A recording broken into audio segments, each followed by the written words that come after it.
I wanted this hit. I needed this hit. There's this feeling when you first open the hatch of a submarine and oxygen floods the boat. It reaches deep into your lungs, and it's like a punch of euphoria straight to your brain. But as we were pulling into Sasebo, Japan, I felt nothing. I felt empty inside.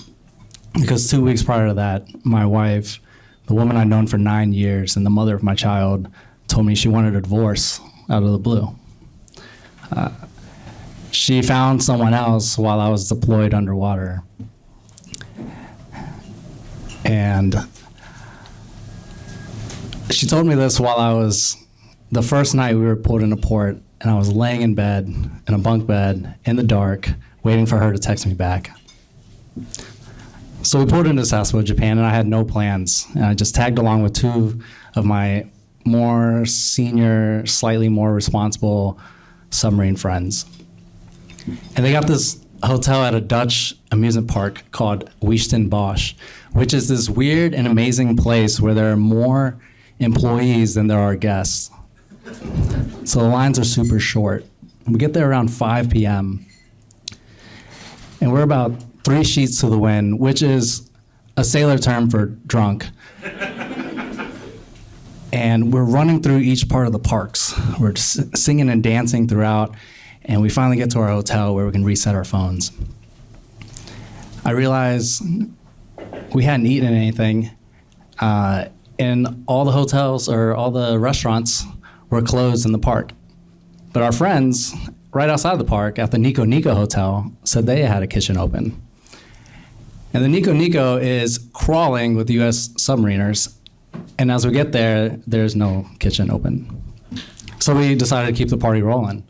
And at this point, we're 5 sheets to the wind, which in sailor terms is very drunk. And so we're joking, playing games, doing body shots off each other. All dudes, by the way, with hairy belly buttons. But it's cool, because we're secure with our masculinity. Right. And then my friend Jared, in his very paternal energy, comes up to me and he asks a question that is not often asked on a submarine. It's very loaded. And he says, "Hey, Chris, how are you?"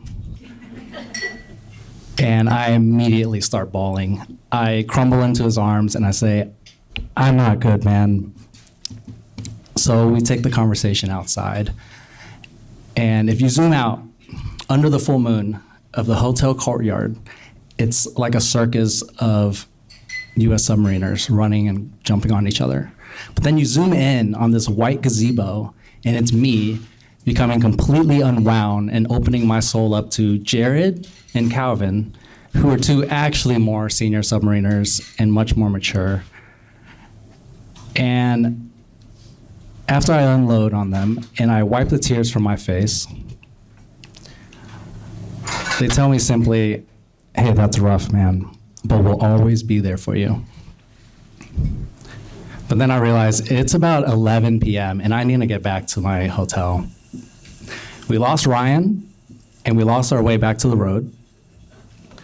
But luckily, in Japan, the fences are wooden and they're 4 feet tall. So Steve and I hopped over the fence and found ourselves in the children's section of Huis Bosch.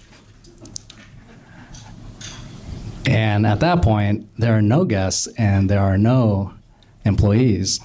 So we couldn't help ourselves. We were jumping on the big swings and there was a 20-foot slide. And tens of minutes go by with these shenanigans. And then I notice a security guard just waving her flashlights. And I don't speak Japanese, but I knew we were done. And so she's walking us through this path, and Steve looks over at me and he goes, "Dude, we gotta bail." And I look and I say, "Yeah, I agree, but how?"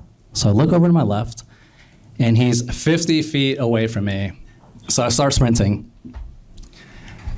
And we duck and we cover through these buildings to try to avoid like an international incident.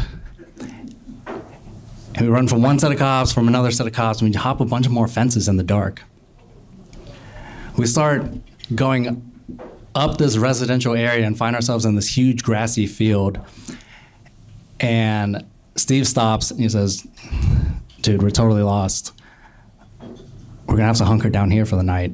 And I said, no, I don't want to do that. I want to sleep in a bed. He says, I said, I think I can see the lights of the Nico Nico Hotel. I can see it on my phone. The lights are somewhere through that bamboo forest. And he said, no, I don't want to do that. And I said, Steve, trust me. We will find our friends and we'll go to sleep tonight. So I grab him by the arm and we start entering this bamboo forest. And it's so thick. I don't see anything besides the lights peering through. I lose Steve and I can only hear the cracking of the branches.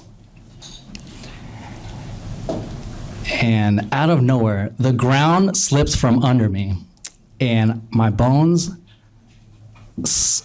fall like a stack of human Jenga blocks.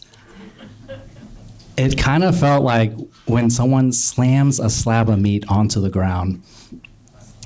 When my head stops ringing, I look up and I yell, Steve, there's a massive ditch here. And he says, there's a massive what? And wham! I hear his body thud on the ground. So we get our feet from out under us, take a step out of the standing pool of water, and I find myself, we had left the bamboo forest, but entered a large concrete ditch. It's at least 8 feet deep because it goes well past my fingertips. And I start to look for handholds or footholds, and I'm finding out I got nothing.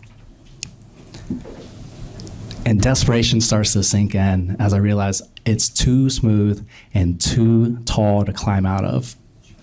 And for a moment there, I wondered what it'd be like to die in this ditch, 6,000 miles away from home, in the dark, with Steve, who trusted me. But that moment doesn't last very long, because in the distance I hear, Steve, Chris. And I was like, Jared? Calvin? And soon enough, 2 silhouettes come from underneath the amber hue of the streetlight, like 2 angels. And their arms reach deep down and they pull us out of there. So that was like 5 years ago now. And I still fall sometimes, but I look for a community that will pull me out of the darkness. Thank you.